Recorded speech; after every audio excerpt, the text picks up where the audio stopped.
नमस्कार बंधुरा तनुश्री होम्स किचेने आपनादेर सबाइके स्वागत। आज आपनादेर साथे शेयर करब निरामिष छोलार डालेर रेसिपि। और ये छोलार डालटा आपनारा रुटी लुचि बा परोटार संगे सार्व करते पारबेन। बंधुरा भिडियोटा शेष पर्यन्त देखते थाकुन, आशा करछि आपनादेरो भालो लागबे। बंधुरा भिडियोटी शुरू करार आगे आमार ये चैनेलटी यदि सबस्क्राइब करा ना थाके सबस्क्राइब करे नेওয়ার अनुरोध रइलो। तार साथे पाशे थाका बेल आइकनटी प्रेस करे नेबेन जाते आमार चैनेले आसा प्रत्येकटी भिडियोर नोटिफिकेशन सबार आगे आपनादेर काछे पौঁছে যায়।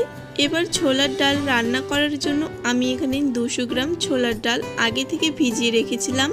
और ये छोलार डालगुलो मोटामुटी 3 থেকে 4 घंटा भिजिए राखलेई हबे। एबार ये छोलार डालगुलो भालोभाबे सेদ্ধ करे नेब। और ये छोलार डाल सेদ্ধ करार समय आमी सामान्य परिमाणे एकटु लवण दिए दिलाम, एते किन्तु এই ছোলার ডালগুলো অনেক তাড়াতাড়ি সেদ্ধ হয়ে যাবে।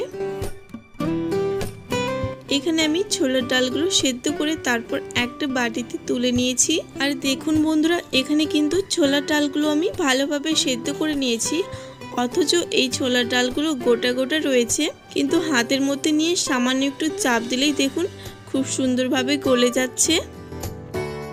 এবার ছোলার ডাল রান্না করার জন্য একটা কড়াইয়ে নিয়ে নেব পরিমাণ মতো সরিষার তেল। এবার এই তেলের মধ্যে দিয়ে দেব দুটো শুকনো লঙ্কা, দুটো তেজপাতা আর কিছুটা গোটা জিরে। এবার এই গোটা মশলাগুলোকে 10-15 সেকেন্ড ভেজে নেব।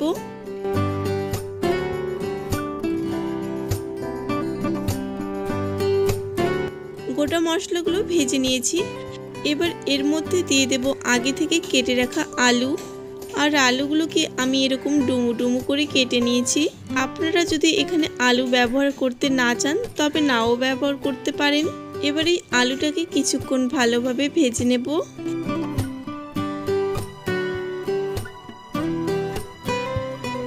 5 মিনিটের মতো সময় নিয়ে আলুটাকে আমি ভালোভাবে ভেজে নিয়েছি। আর এখন কিন্তু এই আলুটা 50% সেদ্ধ হয়ে গেছে। এবার এর মধ্যে দিয়ে দেব পরিমাণ মতো হলুদ গুঁড়ো, স্বাদ অনুযায়ী লবণ, দিয়ে দেব হাফ চামচ জিরে গুঁড়ো।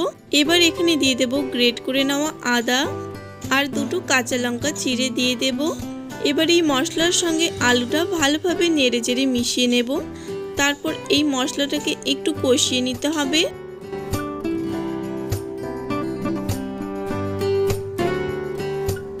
মশলাটা এখন খুব ভালোভাবে কষানো হয়ে গেছে। এবার এর মধ্যে আমি সেদ্ধ করে রাখা ছোলার ডালটা দিয়ে দেব। এবার এই ছোলার ডালটা মশলার সঙ্গে ভালোভাবে নেড়েচেড়ে মিশিয়ে নেব। বন্ধুরা, আপনারাও একদিন বাড়িতে এইভাবে আলু দিয়ে ছোলার ডাল রান্না করে দেখবেন, আশা করছি আপনাদেরও ভালো লাগবে। আর এইভাবে যদি বাড়িতে ছোলার ডাল রান্না করে খেয়ে থাকেন তাহলে কমেন্ট বক্সে জানাতে আমাকে একেবারে ভুলবেন না খেয়ে আপনাদের কেমন লেগেছে। ছোলার ডালটা মশলার সঙ্গে ভালোভাবে নেড়েচেড়ে মিশিয়ে নিয়েছি।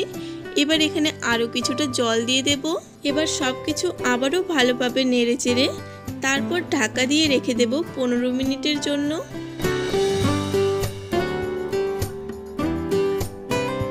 ফিরে এলাম 15 মিনিট পর। এখন ঢাকাটা খুলে নেব। এখন দেখুন বন্ধুরা, এই ছোলার ডালের জলটা বেশ অনেকটাই কিন্তু কমে গেছে। আর আলুটাও এখন খুব সুন্দরভাবে সেদ্ধ হয়ে গেছে।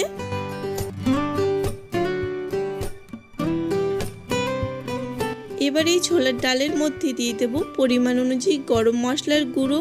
তারপর এই গরম মশলাটা ছোলার ডালের সঙ্গে ভালোভাবে নেড়েচেড়ে মিশিয়ে নিলেই তৈরি হয়ে গেল দুর্দান্ত স্বাদের এই ছোলার ডালের রেসিপিটা। বন্ধুরা, এখন এই গরম গরম ছোলার ডালটা রুটি, পরোটা বা লুচির সঙ্গে পরিবেশন করার জন্য একদম তৈরি। বন্ধুরা, আজকের এই রেসিপিটি আপনাদের কেমন লেগেছে কমেন্ট বক্সে জানাতে আমাকে একেবারে ভুলবেন না। রেসিপিটি ভালো লাগলে লাইক, কমেন্ট আর যতটা সম্ভব ভিডিওটি বন্ধুদের মাঝে শেয়ার করে দেবেন। আর এখনো পর্যন্ত আমার এই চ্যানেলটা সাবস্ক্রাইব করা না থাকলে সাবস্ক্রাইব করে নেওয়ার অনুরোধ রইল। ভিডিওটি শেষ পর্যন্ত দেখার জন্য সকলকে অসংখ্য ধন্যবাদ। সবাই ভালো থাকবেন, সুস্থ থাকবেন।